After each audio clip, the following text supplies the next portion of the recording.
Pozdravljeni. Med ikonami inženirjev Formule 1 ima posebno mesto Harvey Postlethwaite. Izjemna osebnost, izjemen inženir, ki je zaznamoval celotno zgodovino Formule 1, vsaj s 3 izjemnimi bolidi, kjer je dokazal, kaj pomeni ustvariti neko legendo iz nič, brez velikih finančnih sredstev, in je pokazal tudi to, da človeški je tisto pravo gonilo v razvoju Formule 1. Vse se je začelo leta 1970, ko je vstopil v ekipo March, star komaj 26 let, a za sabo je imel študij mehanskega inženiringa, kjer je dosegel doktorat. Torej, če boste kje zasledili, da so ga klicali Doc Harvey, je to zaradi tega, ker je bil doktor znanosti že pri 26. Tam si je začel kaliti v Formuli 3, Formuli 2, kjer je pomagal pri projektih te ekipe, katera je imela ogromno strank. Nato je leta 1974 zamenjal službo, vstopil je v tisto znano ekipo Lorda Hesketa, ena izmed najlepših pravljic v Formuli 1, in to na samo njemu podoben način. Namreč, ko so ga vprašali, kako so ga pri Hesketu prepričali, da je March zamenjal za neko novo nastalo ekipo, katera ni imela pravzaprav veliko izkušenj, je priznal, enostavno, napili so ga. In za ekipo Hesketa je zrisnil znani bolid 308.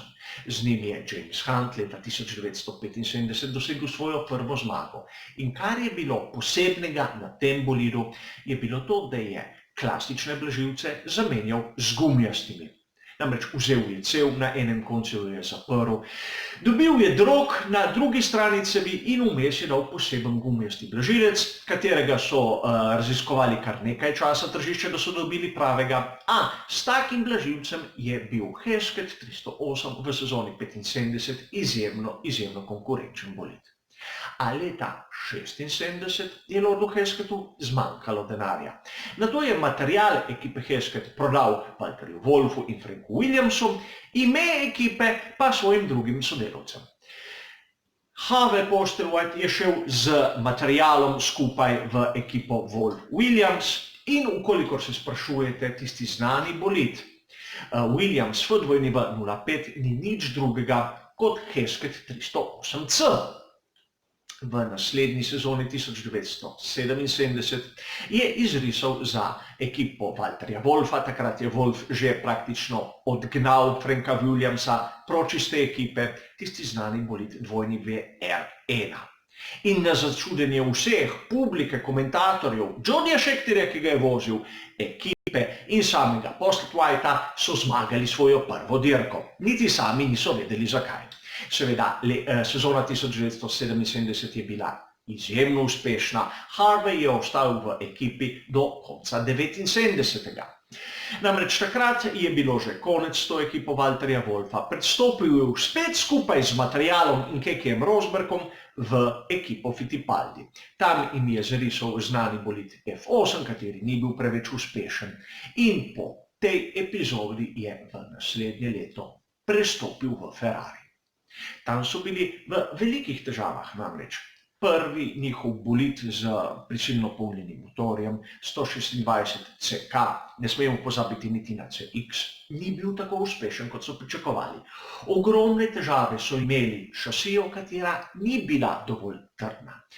In Ferrari 126 CK je bil zadnji bolid, ki ga je zrisal v, bom rekel, kompletni situaciji Mauro Forghieri. Spoznal je svoje omejitve in zato so poklicali nekoga z angleških ekip, kateri bo znal urediti to hibo na šasiji.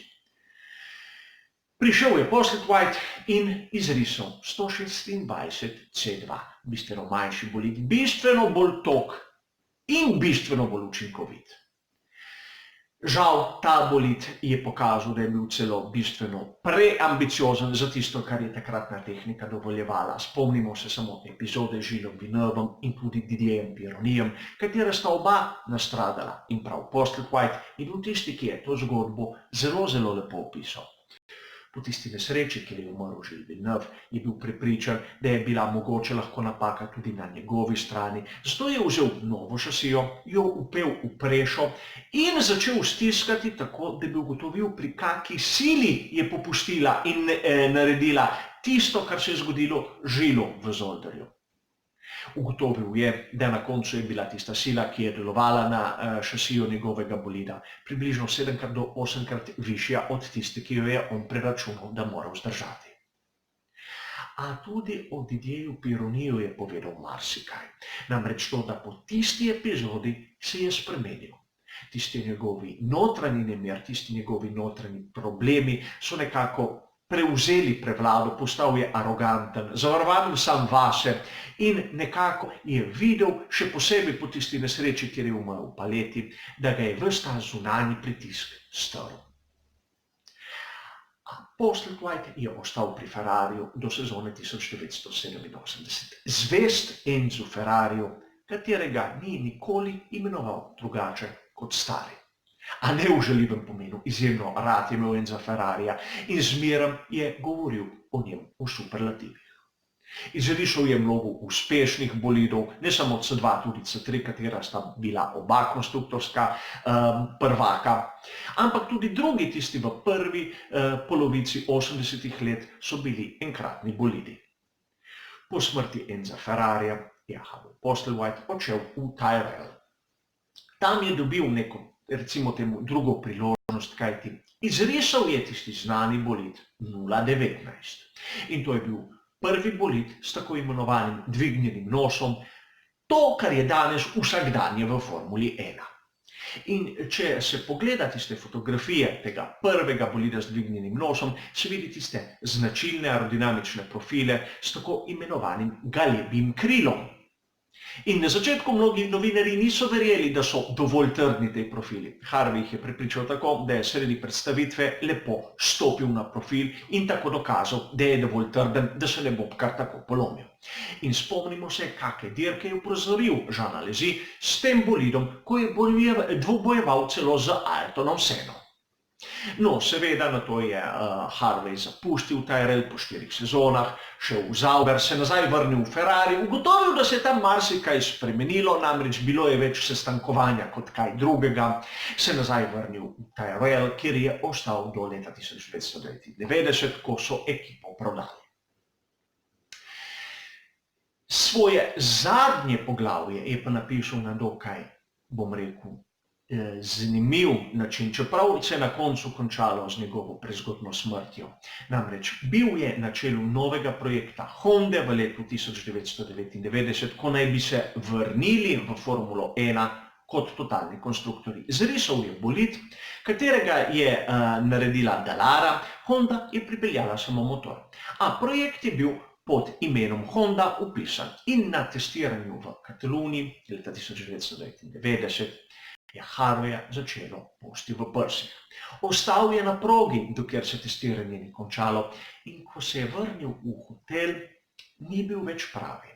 Sporočil je to na recepciji, poklicali so v bolnišnico, odpeljali so ga, a preden je prišel v bolnišnico, je doživel tako hud infarkt, da mu ni bilo več pomoči.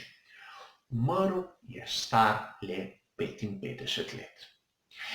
Mnogi današnji navdušenci nad Formulo 1 ga niso imeli možnosti videti na raznih intervjujih oziroma spoznati kot tisti, ki so malo starejši, ki se malo več let zanimajo za svet Formule 1. A Harvey Postlethwaite je bil posebnež. Če bi ga lahko primerjal z nekom, ki je danes bolj znan, bolj bližje, bom rekel, sodobni publiki, bi rekel, da je bil izjemno podoben Jamesu Mayu. Tako po izgledu, kot po načinu, sarkastičnem, humorističnem načinu podajanja izjav. Mnogokrat je izgledal raztrešen, znane so, bom rekel, prigode, kako je svoje asistente spraševal, kam mora iti, zakaj mora biti na kaki konferenci, kaj je sploh bistvo, a mnogokrat se je tudi sam naredil malce zmedenega. Namreč, ko so mu dolge ure razpravljali o raznih tehničnih podrobnostih, mlajši inženirji, kateri so uživali s tem, da predavajo tako izkušenemu kolegu, je samo pokimaval, imel malo izgubljen pogled In bo rekel, ko je prišlo dostikrat do situacije, ko je nekdo razlagal nekaj in nekdo drugi je razlagal nekaj drugega, je obem dal prav, na koncu pa je povedal, veste, oni vejo, da jaz vem, a oni ne vedo, da meni se s tem ne da ukvarjati. Meni osebno je najbolj v spominu ostal po izjavi, ki jo je dal na veliki nagradi Južne Afrike 1993.